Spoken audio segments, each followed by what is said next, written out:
Otep à tous, bien-aimés frères et sœurs, quel est l'avenir de l'Ukraine? Qu'est-ce qui va se passer dans les semaines et les mois qui viennent? Il y a une incertitude pour Zelensky. Ce que nous pouvons dire clairement par rapport à nos analyses, c'est que les 4 oblasts là, c'est perdu pour l'Ukraine. Il n'y aura plus de négociations là-dessus. Toute négociation devrait exclure déjà ces 4 oblasts, y compris la Crimée. Personne ne devra en parler. Sinon, il n'y aura pas de négociation. Et Zelensky devrait préparer son peuple à ça. D'ailleurs, c'est des gens qui ne voulaient pas voir puisqu'ils les massacraient déjà eux-mêmes. Donc, s'ils s'en vont, ce n'est pas un problème, ça ne change rien. Mais le problème, c'est que ça aura un impact économique très, très, très important puisque ça, ce secteur-là a toujours été le grenier, même de l'ex-URSS. Donc, la Russie va hériter d'un territoire vaste hein, où les terres sont très fertiles et même des matières premières de la région. La Russie va récupérer ce que les Occidentaux avaient déjà acheté à l'Ukraine. L'Ukraine se bat là parce que l'Ukraine veut récupérer ça pour remettre à ceux qui l'ont acheté. C'est pour ça que ceux qui l'ont acheté veulent continuer la guerre. Mais malheureusement, ils l'ont déjà perdu. Donc, ce qui est en train de se profiler à l'horizon, c'est qu'il y aura probablement une rencontre entre Poutine et Trump. Les deux devraient se rencontrer, les deux devraient parler. Lors de ces négociations, il n'y aura même pas l'Ukraine. Ça dit que Zelensky sera là pour venir signer, parapher la conclusion entre Donald Trump et Poutine. Surtout que je vous ai déjà dit que, mais Donald Trump a un antécédent avec Zelensky. En 2018, Donald Trump avait demandé à Zelensky d'ouvrir une enquête sur l'attitude, le comportement de Joe Biden et sa famille en Ukraine. Vous vous rendez compte?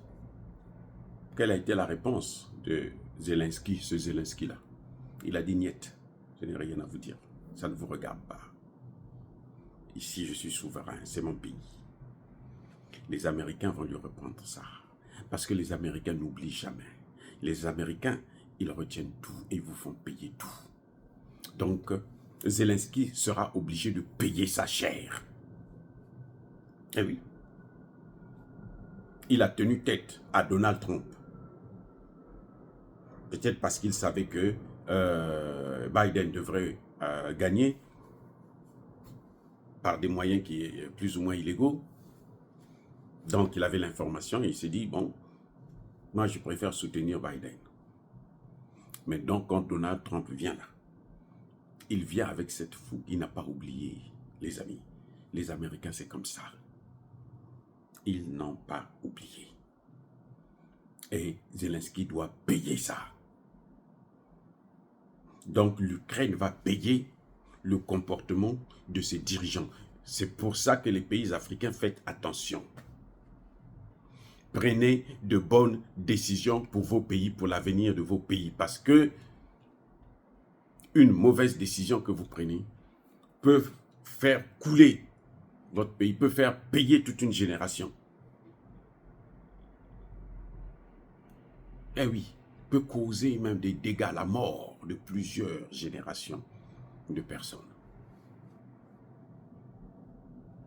Vous avez, après les indépendances, le comportement de certains dirigeants africains a conduit l'Afrique où? Vous voyez là où nous en sommes maintenant, l'Afrique est à genoux. C'est pas quelque chose de maintenant, c'est un processus. C'est la continuité de ce qui avait été décidé depuis, après, par nos dirigeants. Il y avait 2 voies. Il y avait les indépendantistes, les souverainistes, et puis il y avait des néocolons. Les néocolons l'ont emporté. Et puis voilà ce que ça donne, jusqu'aujourd'hui. Notre seul espoir maintenant, c'est le Sahel. Bref, il y aura donc des négociations. Mais ces négociations se feront entre Trump et Poutine.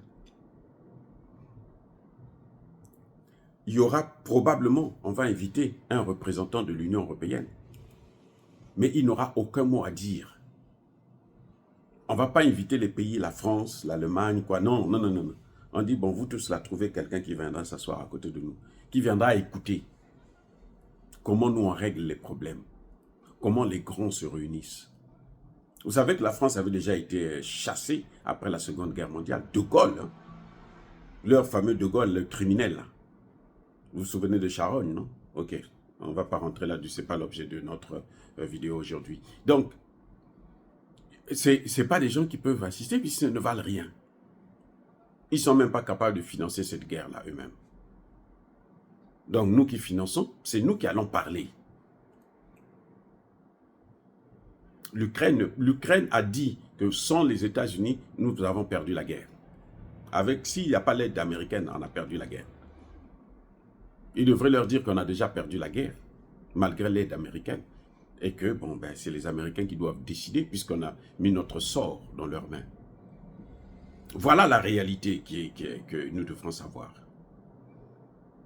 Les amis, j'ai peur que l'Ukraine puisse être morcelée. Je vous ai déjà dit ça, ça fait très longtemps dans une des vidéos, je disais, la Pologne, l'Ukraine en fait c'est la Pologne, une partie de la Pologne, de la Roumanie, de la Hongrie et de l'ex-URSS, donc de la Russie aujourd'hui. C'est ça l'Ukraine qui forme l'Ukraine.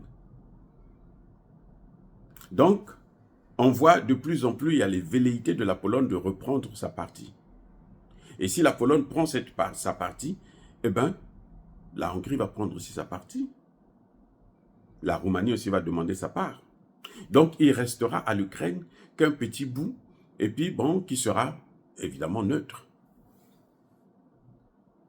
Voilà ce qui est en train de se profiler. C'est-à-dire que si Zelensky ne prend pas sa responsabilité pour rentrer lui-même directement en contact avec Poutine avant que les Américains, que Trump n'arrive, l'Ukraine ne pourra plus vivre en tant qu'État comme nous l'avons vu avant le début de cette guerre. Ce n'est pas possible. Les seules parties où les Américains vont discuter avec l'Ukraine, avec Poutine, c'est plutôt ce qui concerne par exemple Odessa. Parce que Poutine veut faire une liaison entre Odessa, entre l'Ukraine, plutôt la Russie continentale, avec la Transnistrie. Donc il veut continuer. Et pour faire cette liaison-là, il faut prendre Odessa. Or, s'il prend Odessa, l'Ukraine n'a plus l'accès à la mer Noire. Ça deviendra difficile pour l'Ukraine. Donc c'est ça qui va être le débat, l'objet du débat. Mais les 4 régions là, même les parties que la Russie ne contrôle pas encore là, on va demander à l'Ukraine un va-t'en. Sinon on le laisse écraser là-bas et puis on n'en parle plus. Ah oui, c'est conclu, hein. C'est ça. Ce qu'on dit chez nous, une mouche têtue là, elle finit par être enterrée avec le cadavre. L'Ukraine a tellement été bête, a voulu jouer le jeu des Occidentaux, des Européens, au lieu de sauver son pays. Voilà là où ça mène. C'est un message important pour les dirigeants africains. Lorsque vous allez négocier avec ces grandes puissances-là, regardez d'abord l'intérêt de vos pays. Parce que quand vous sacrifiez vos pays, voilà ce que ça donne.